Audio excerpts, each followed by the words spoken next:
Craven County Board of Commissioners regular session, Monday, February 17th, 2025 to order. And first thing, we would like a roll call, Madam Clerk. Commissioner Mitchell. Here. Commissioner Smith. Here. Commissioner Howard. Here. Commissioner Hunt. Here. Commissioner Mark. Here. Vice Chairman Jones. Here. Chairman Bucher. Here. If everyone would stand, we're going to have Mr. Grady, our county attorney, lead us in prayer, and then remain standing and we'll do the Pledge of Allegiance. Heavenly Father, creator and sustainer of all things, thank you for your hand of blessing on the United States of America.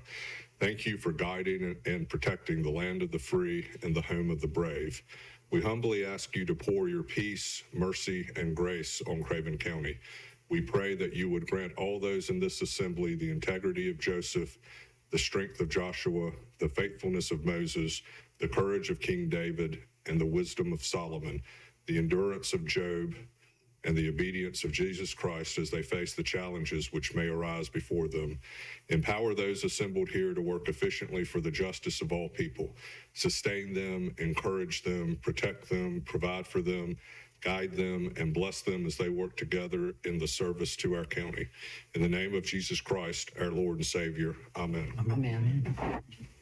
I pledge allegiance to the flag of the United States of America and to the republic for which it stands, one nation under God, indivisible, with liberty and justice for all. Everyone would please make sure your phone is on silent so as not to disturb the meeting. First item is to approve the agenda. Does anyone have any changes, additions, deletions they want to make to the agenda? I would approve the agenda as is. Second. Got a motion and a second to approve the agenda. Madam Clerk? Commissioner Mitchell. Yes. Commissioner Smith. Yes. Commissioner Howard. Yes. Commissioner Hunt. Yes. Commissioner Mark. Yes. Vice Chairman Jones. Yes. Chairman Bucher. Yes. The agenda is approved. The next item on the agenda, item number 1, is the consent agenda, minutes from our February 3rd regular session, tax releases and refunds, health, increased revenues for the Health Department Foundation, additional funding for vaccines, recreation and parks, purchase of a mower, and water insurance budget amendment. We need to get approval of the consent agenda? Second. Yes. Yes. Move to approve. Got a motion and a second. All in favor? Aye. Do a roll call vote. Do a roll call. Because we got money involved. Huh? Okay, we'll do a roll call on that, Madam Clerk. Commissioner Mitchell. Yes. Yes. Commissioner Howard. Yes.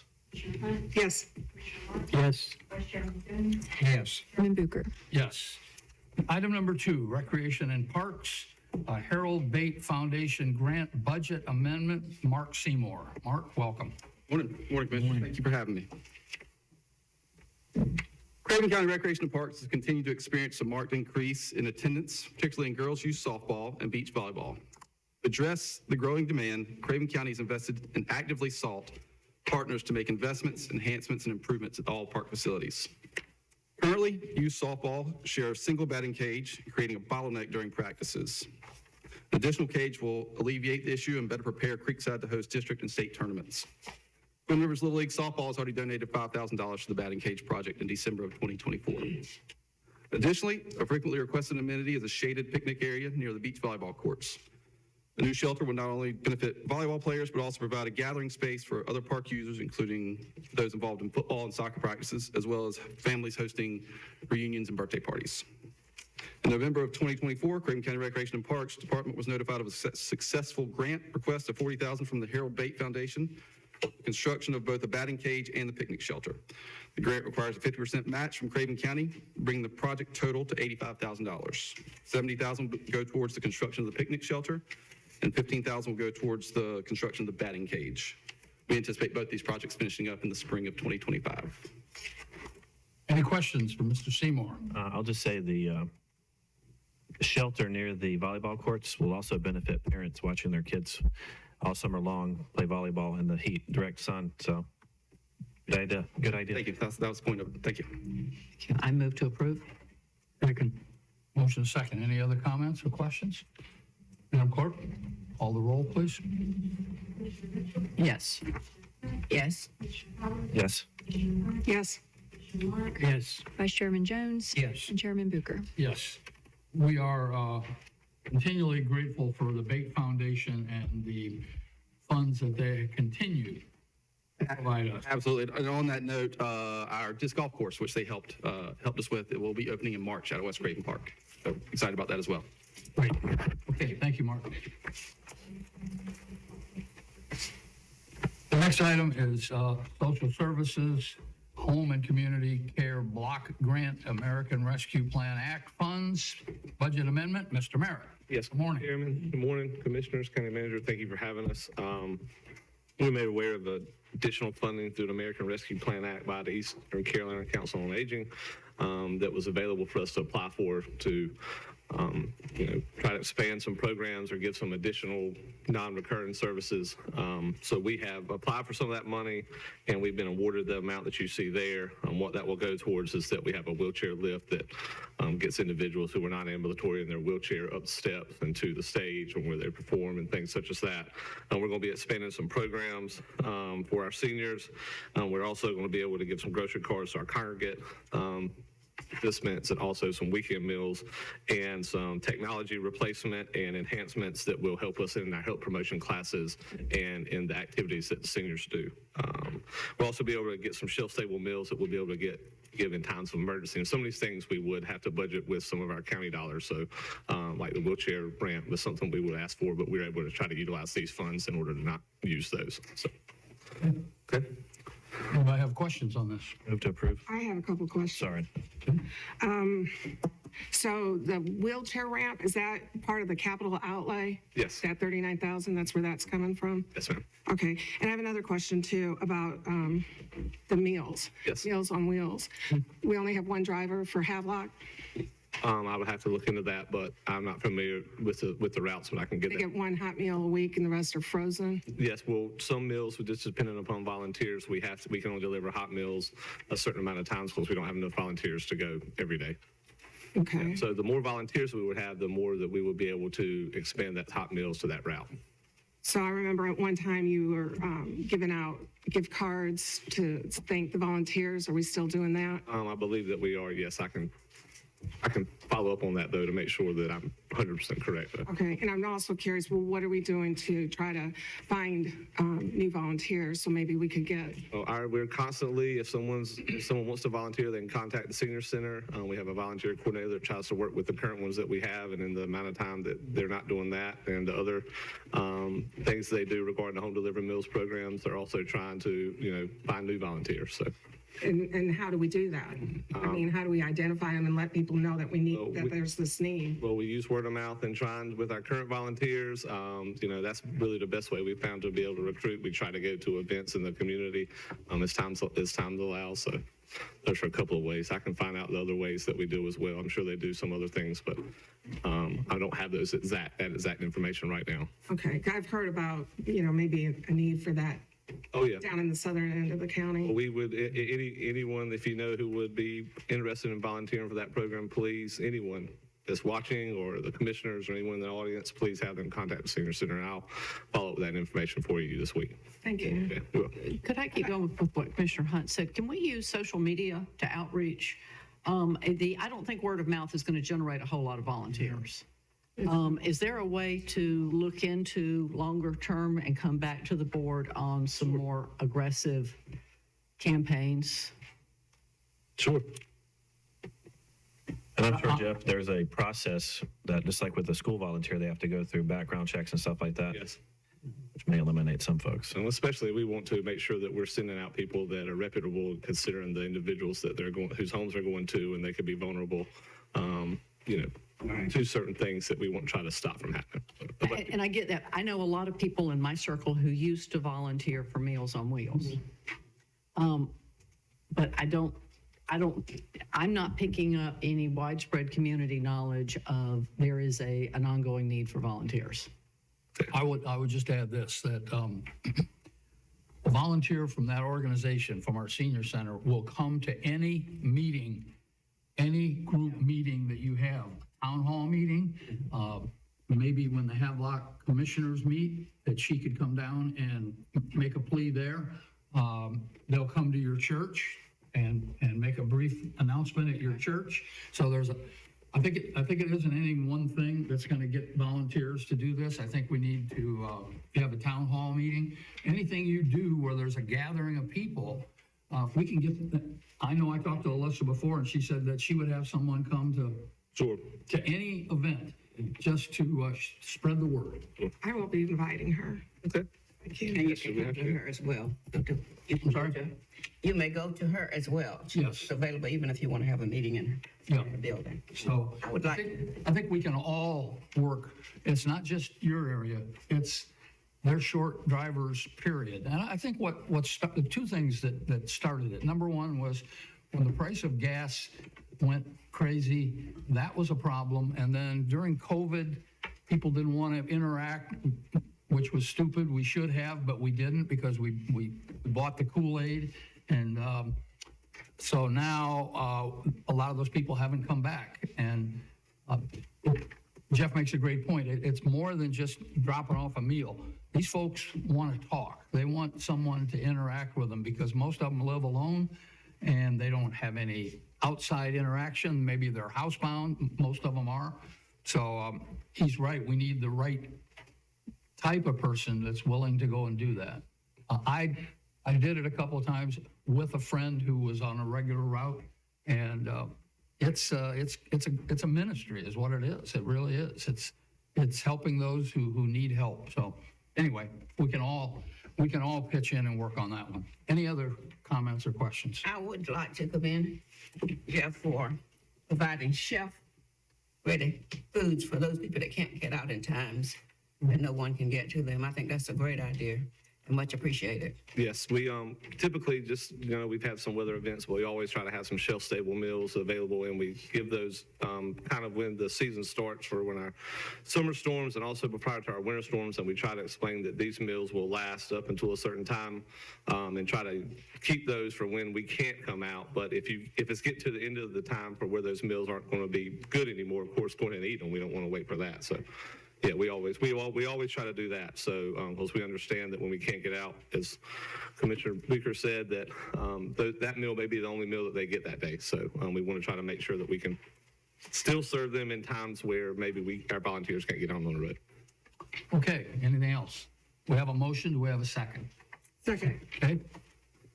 Roll call, please. Commissioner Mitchell, Yes. Commissioner Smith. Yes. Commissioner Howard. Yes. Commissioner Hunt, Yes. Commissioner Mark, Yes. Vice Chairman Jones, Yes. Chairman Bucher. Yes. Thank you very much. Merritt?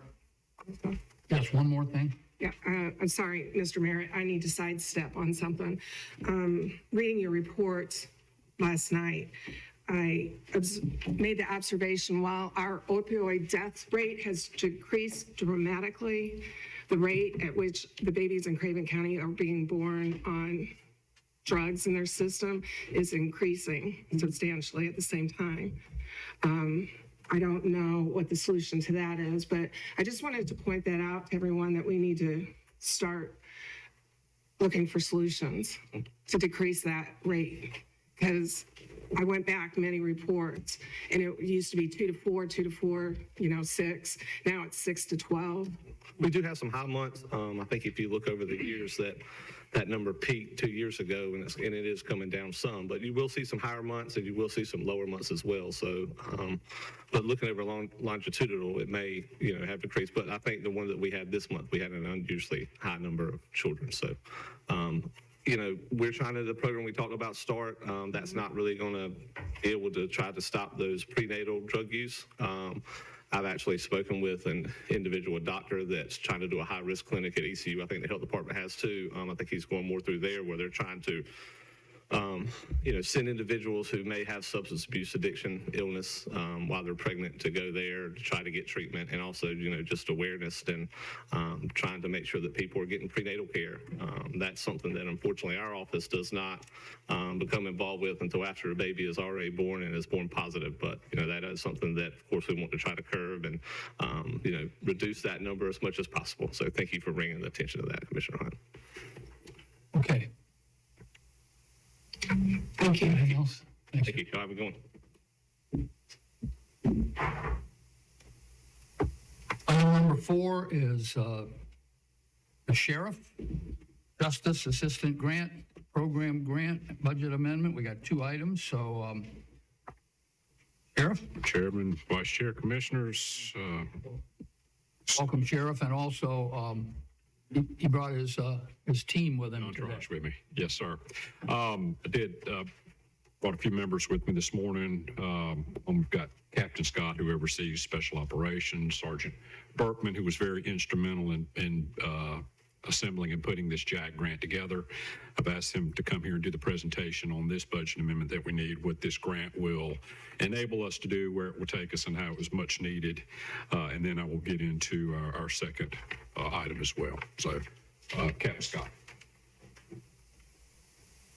Good morning, Board. Good morning. What we have with the JAG grant is a proposal to seek funding. This is going to be a match grant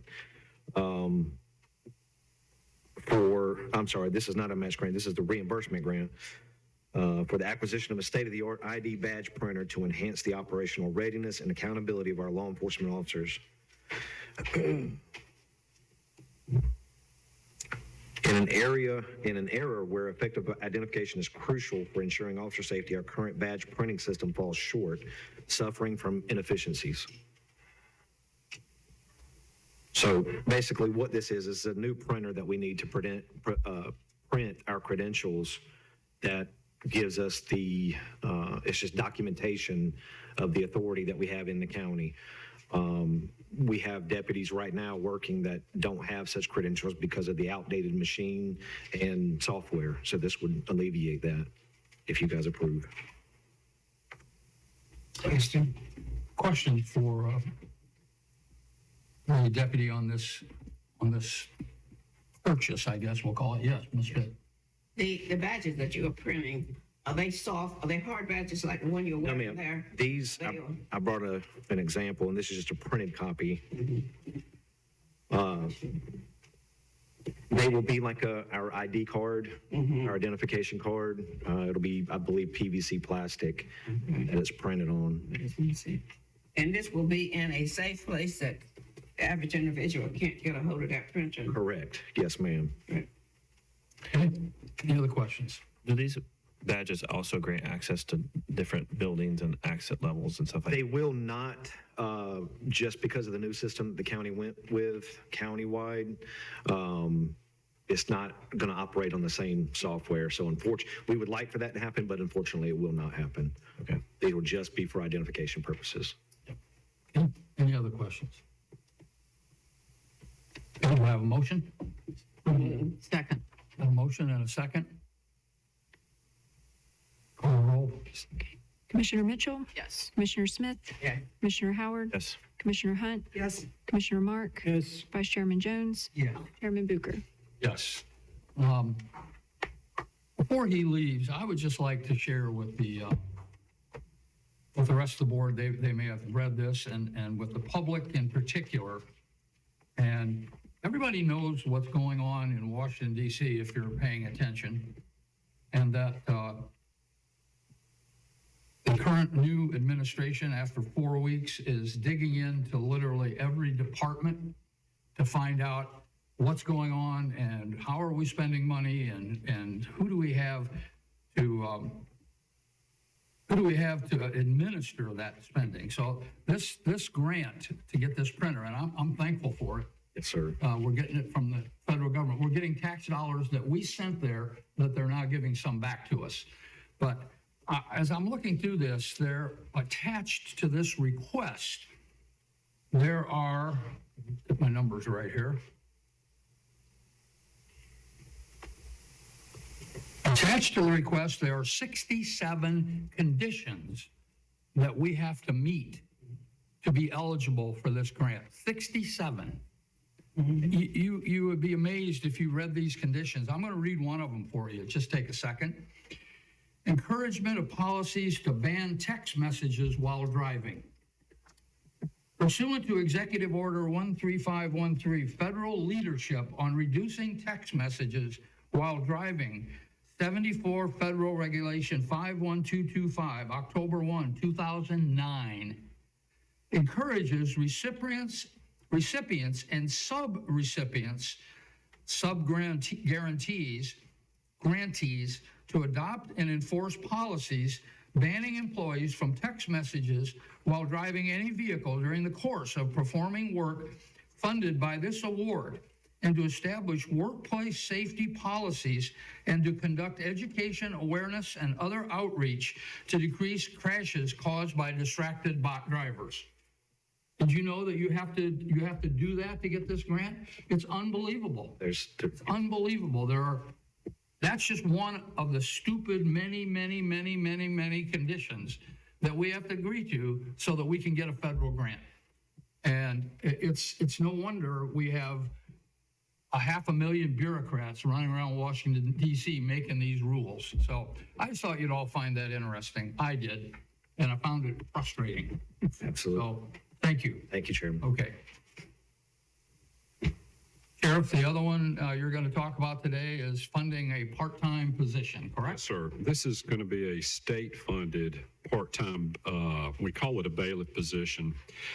This part-time bailiff, if you would, is going to work closely with the judiciary, the district attorney's office, public defender's office, and victims in helping get these violators, some of them that are eligible, onto an ankle bracelet with a particular focus on the stalking, domestic violence, and then, of course, the catch-all, whatever the judiciary deems necessary for someone to go on one of these bracelets. These bracelets will be provided to us by the state at no cost to the county. It will be administered by this deputy in cooperation with the state. We will merely put the bracelet on. We don't do the monitoring. The state does, and then notifies us if there is a violation of some sort. They have allotted $30,000 for this part-time position. They are also going to be providing a laptop to the deputy.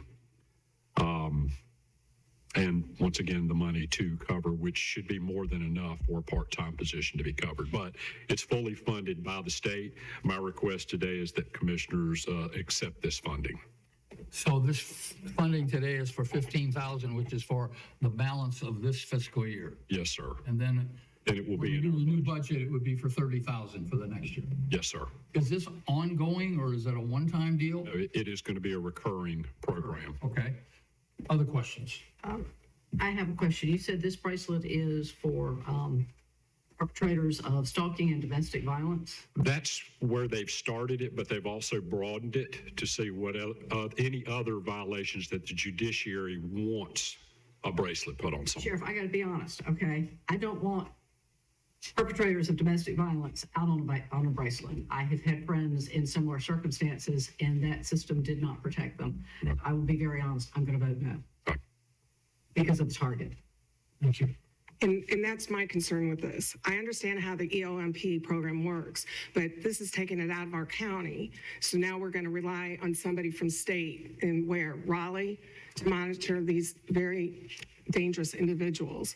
So that's my concern. part of it is this being a notification process for the victim, is what the state told me. So whenever there is a potential, if there's a geofencing set up on it or a no contact, anytime that is violated, that's when we would be notified. Now, having said that, we have many right now of domestic violence violators that aren't being put on any bracelet program whatsoever because the judiciary has not seen fit for that to qualify in their minds as someone that would go on a bracelet program. So this is just going to, in my opinion, going to enhance what we already have that's separate and apart from it. It's going to be additional bracelets that we get at no cost to us. So I would argue having one on someone that is a domestic violence violator is going to be better than not having one on there. Is it perfect? Absolutely not. They should be locked up and held. I get that. That is not up to my office. This is totally within the hands of the judiciary. So was my this is que- just a piece of equipment that we are going to be giving when the judge says, I want a bracelet on that individual. That was my question, Sheriff. The judge will make that decision, but That is 100% up to the judge. We are just going to put the equipment that is ordered by the judge on the individual. And if they violate it, we are going to go get them. Commissioner Smith? Would like to, Ms. Mitchell, to share what you said. I want to understand what you said a little clearer, if you would, please. I'm sorry, pardon. Your explanation for not one and one. Why did you say you don't? I think perpetrators of stalking and domestic violence need to be locked up. I don't think they should be out. Oh, you'd rather have a bracelet rather than being in jail is what you. No, ma'am, I would rather than be in jail. In jail rather than having a bracelet. But I think the point that Sheriff has made, and we need to all understand, it's not his decision. These people aren't being locked up today for the most part. They're out. And all this is going to do is give him another tool It's not to necessary. keep an eye on what they're doing. And I would only add that I had an employee who was on a bracelet, not this program, but just our regular bracelet program. And I took him one day to a storage unit that I had near the high school. And driving there, he said, where are we going? I said, we're going over to the storage unit. He said, oh, no. And he grabbed his phone and he called his officer, whoever he reported to, and said, I'm with my boss. We're going near the high school because he was restricted. He can't go near a school. And they knew right away that he was where he was. And had he not called in, he might have been in trouble, probably would have been. So the bracelet has a value. Now, I hear what you're saying and I understand that. What I've understood was these are people who are right now out walking around for the most part because a judge hasn't seen fit to put them in jail. Is that correct? That would be correct. And the state recognized that, what I was told by the judge that called me up about it. And said this is going to be specifically used for these incidents where it hasn't been recognized in the past. Now they're going to, and it's in state law, and now it's funded. So really, as far as we go at the sheriff's office, this is just another tool for us to utilize when the judge orders it. Now, there's no guarantee that the judge is going to order it because there's nothing in the law that makes them. That's a tool for them also. It is a tool for them also. I'd like to move to approve. What, Move to approve. did you make a motion? Yes, move to Do I have approve. a second? Second. Okay, you have a motion and a second. Any other questions or comments? Yes. Sheriff, have you seen the monitoring program at the state level? Well, there's a number of agencies that utilize them. I am familiar with the state probation ankle monitoring. This one is new and separate and apart from that, but I've seen the probation, I have seen their system. And it's equivalent, is it as high of standards as yours? I personally don't think so, but it's what they have. Ours, we do have a very high standard for who we put on there. We do run quite a few bracelets daily. So in the 40s with 3 people monitor them. They have roughly 15 that they are monitoring each. So if someone goes out of line where they're not supposed to go, who are they going to notify here? Who's going to be notified? With this program, Yes. we will be. This deputy that we're putting in place would be notified. This part-time deputy? Yes, ma'am. Okay, any other questions or comments? Madam Clerk, would you please call the roll? Commissioner Mitchell, No. Commissioner Smith, Yes. Commissioner Howard, Yes. Commissioner Hunt, Yes. Commissioner Mark, Yes. Vice Chairman Jones, Yes. Chairman Bucher. Yes. Okay, any final comments on that? No, sir. Okay. You're part of the next item, request for personnel resolution amendment incentive pay policy. Ms. Parker?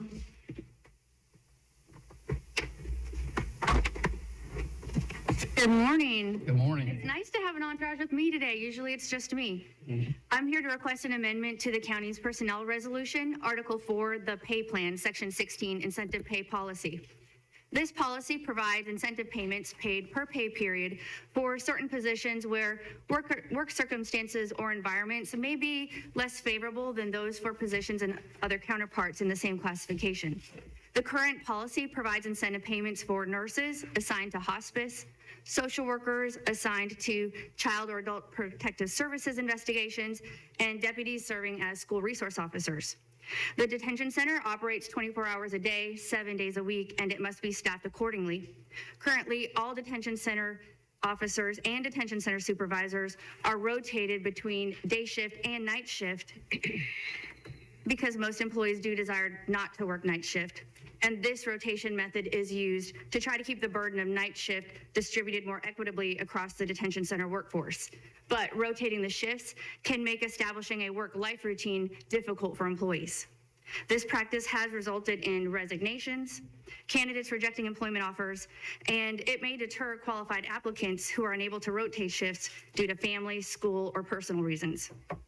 It has been extremely difficult to recruit and retain detention officers for the past several years. When recruitment and retention strategies were looked at in 2021 and 2022, there were an average of 14 detention center officer positions vacant. Over this past year, 20 detention officer positions have regularly been vacant. Those vacancies require current staff to work extra shifts, resulting in higher staffing costs due to compensatory time being accrued at time and a half.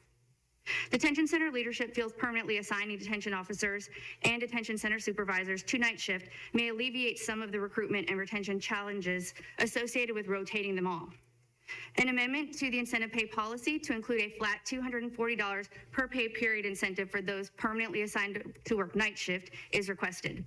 The sheriff or chief jailer will permanently assign 6 to 8 detention center employees to night shift. The annual cost of adding this incentive will be $8,068 in salary and benefits costs for each assigned position, for a total of $64,544 to apply the incentive to up to 8 positions.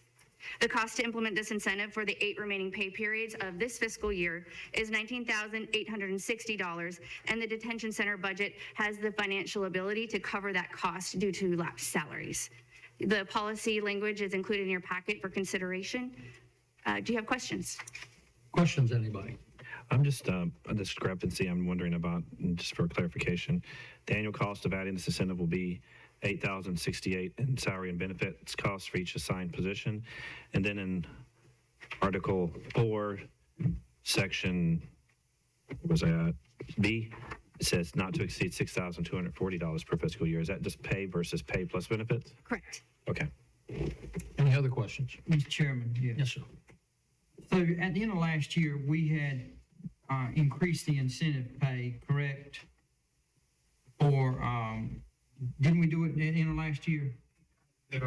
Sign-in bonus for that. Sign-in bonus. Yes, sir, we did. Okay, so that's at what now? It's up to $3,000 for a full-time position, but what we found is the turnover in these positions is so high that most of the employees that we're hiring don't ever stay long enough to receive those bonuses.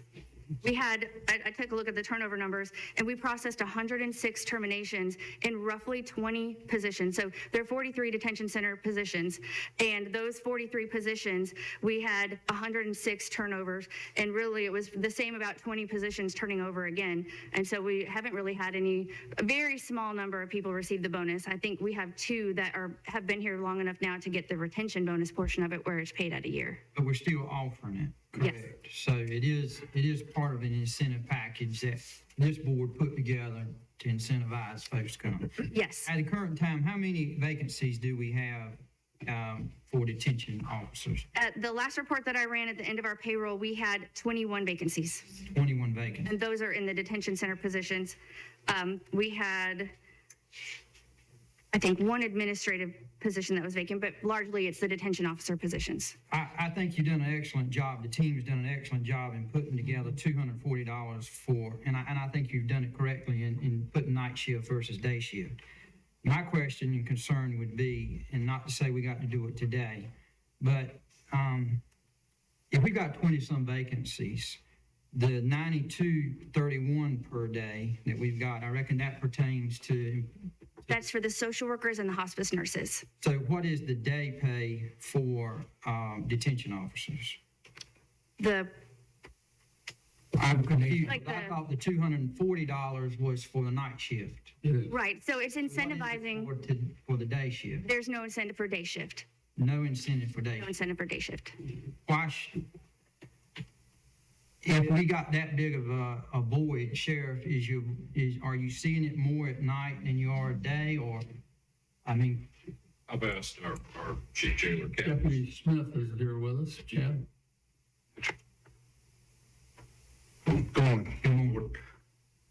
We've got staff that run day shift and night shift. It's hard to fill our night shift positions. Everybody wants day shift.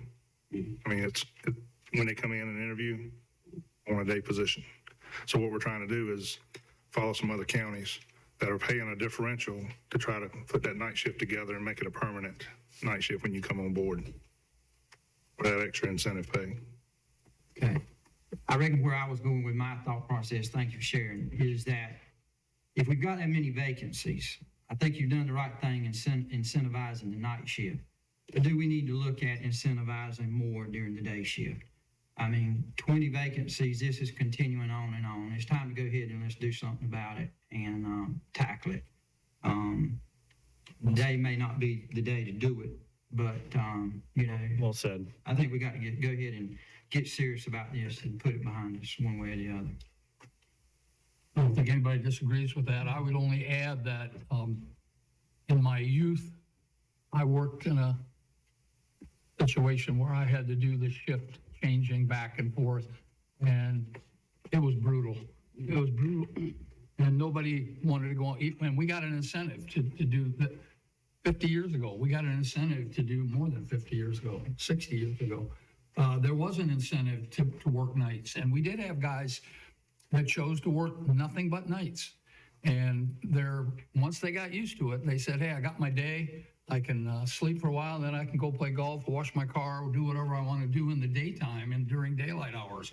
So I think this may have a real impact getting people, when they get that kind of money, to stay on one shift. I suspect, I'm hopeful that that's going to make a real difference.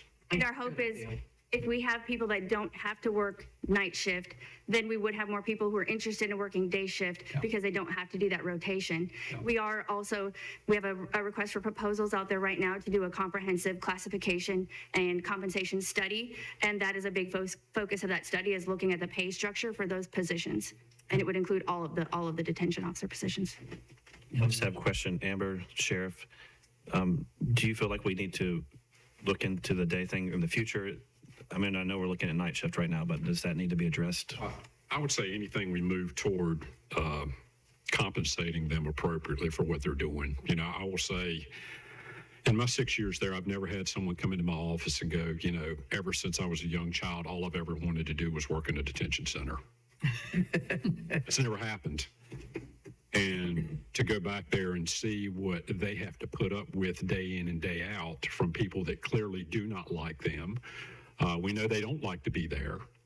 Have no problem assaulting our people, cussing at them, throwing feces on them, and trying to manipulate the system, the building, and the detention officers every minute of the day. My hat's off to them for what they do, and try to do the best they can with what we have. So I would ask that anything this board, Amber has done a phenomenal job of helping us brainstorm and putting these things together. Jack has been very instrumental and supportive as well as y'all have. It's a problem, and it's a problem across the state. I'm not the only sheriff with this issue. All the surrounding counties have the issues. It's what incentives are they putting in place, and they are a little ahead of us in regards to that. I do think the pay study is going to show that our detention officers are way underpaid for what they do. And I'm hoping that that will be addressed and that y'all take a hard look at that and help us out with that as well. But anything we can do, whether, you know, we're looking at day as well as an incentive, it's just a problem as a whole. But it's, as Captain Smith said, you know, nobody wants to work nights. And then you throw that on top of, guess what, now I'm in a detention center and nobody here likes me. And we do all the steps and put all the steps in process and in play to get them back there, let them see what they're getting into, but every day is different. Every day is different. Are the prisoners in individual cells? We do. We have a day area, which is like our, Sir, if they throw VCs, it's just in their room, is that right? oh, no, ma'am. Does it affect other prisoners as well? It could, yes, ma'am. Yeah. Any other comments or No, questions? but I make a motion that we approve this. Second. We got a motion, we got a second. Madam Clerk, could we do a roll call, please? Commissioner Mitchell, Yes. Commissioner Smith, Yes. Commissioner Howard, Yes. Commissioner Hunt, Yes. Commissioner Mark, Yes. Vice Chairman Jones, Yes. Chairman Booker. Yes. Sheriff, do you have any other comments for the board? Thank you very much. We appreciate your support. Thank you. Well, I just want to say, on behalf of the board, we appreciate all four of you doing what you do and taking care of business in this county and protecting everybody that lives here. So thank you all. Thanks, Chairman.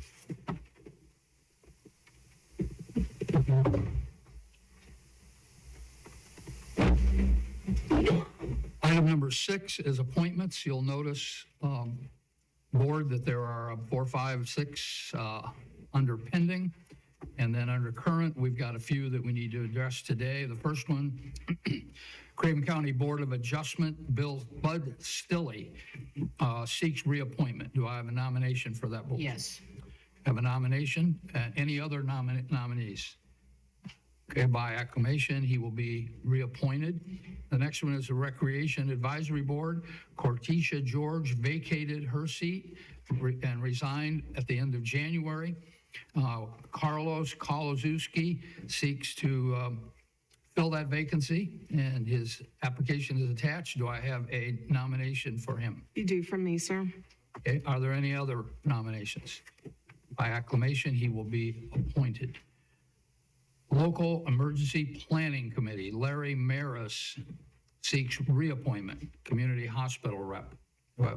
Someone like to nominate him? I would like to nominate Larry, please. Okay, do I have any other nominations? By acclamation, he will be appointed. Scott Hanford of the Local Emergency Planning Committee is vacating his seat. Carrie Hanford seeks to fill the vacancy. Do I have a nomination for Carrie Hanford? I'll nominate her. Okay, and any other nominations for that seat?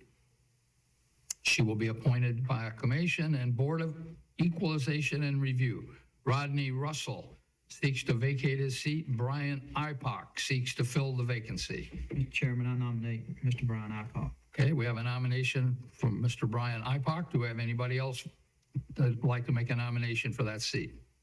By acclamation, he will be appointed. If you look under upcoming, there are quite a few coming up, in particular the Fireman's Relief Board of Trustees, Fire Tax Commissioners Board. So take a look at those, and we'll address those in the near future. Okay, next item would be the county attorney's report. Chairman, I have no report today. Okay, thank you. Mr. Veit, the county manager, would like to make a report. Thank you, Mr. Chairman, Commissioners. Two quick things for you. Actually, three things. Just after this meeting, we'll have a ribbon cutting for the new courthouse resiliency project. Tentative time is 10:30. So for anyone listening that still has time to get here, we do look forward to that project. It's a long time coming. Mr. Chairman, as you and I spoke on March 3rd, our normal night meeting for the month of March, 5 of the commissioners will be out of state in our legislative conference in D.C. My recommendation to the board after reviewing the business is pending is for you to cancel that meeting and schedule public comment at your second March meeting on March the 17th, as required by state law. Okay. I guess I need a motion to cancel that meeting if the board sees fit. So moved. Second. Got a motion and a second. All in favor? Aye. Aye. Opposed? Okay, we'll all set to cancel that meeting. Okay. And then for the board, just in planning purposes, on March 17th, which would be your second county commissioner meeting at 8:30, we should plan on a robust agenda that morning.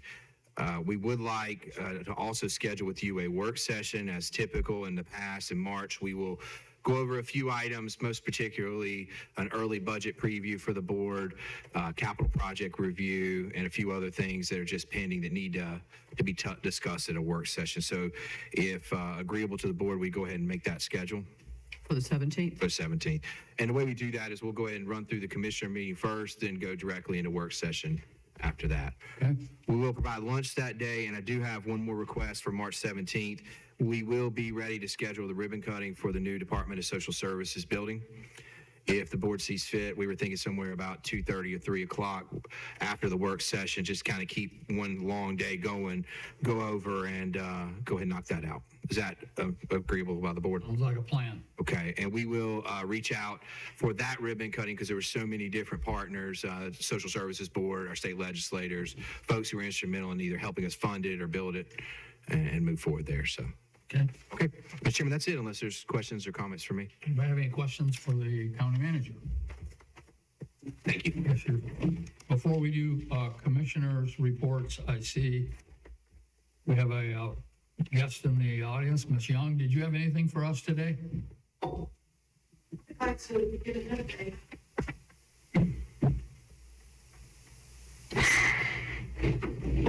When I was here 2 weeks ago, I reported to you the delinquent tax amount, and I want to give you an update where we are with that.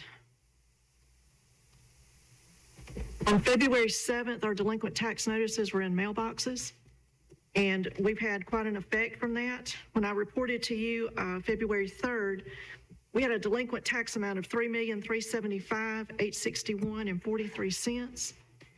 Our delinquent tax amount today has decreased almost by $1 million. Our delinquent tax amount today is $2,442,945.95. Our collection rate today is 95.92.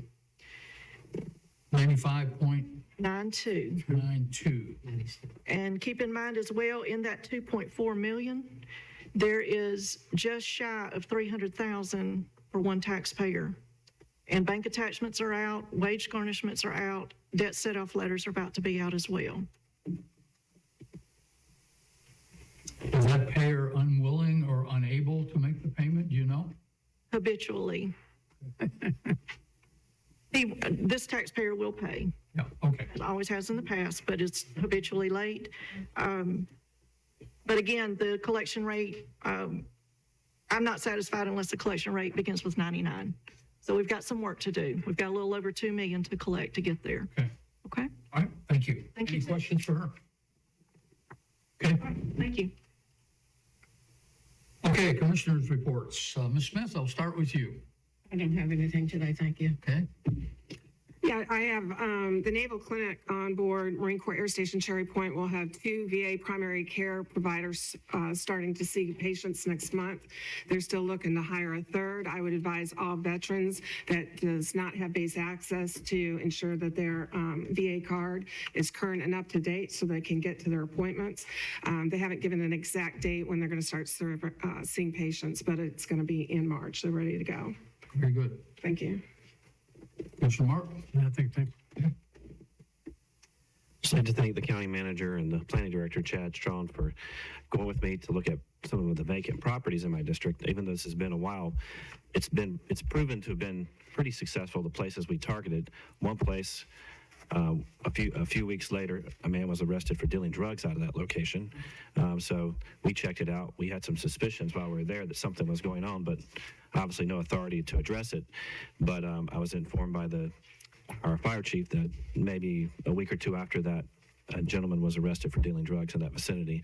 And then the other place one of the other main target areas we went to, had an additional fire started in the property in one of the buildings after we had just looked at a couple of fires that were started a few weeks before that. So thanks to the county staff, and then thanks to the sheriff's office, number one, for catching that drug dealer that was at the property, and then for following up on the fire started at the clubhouse.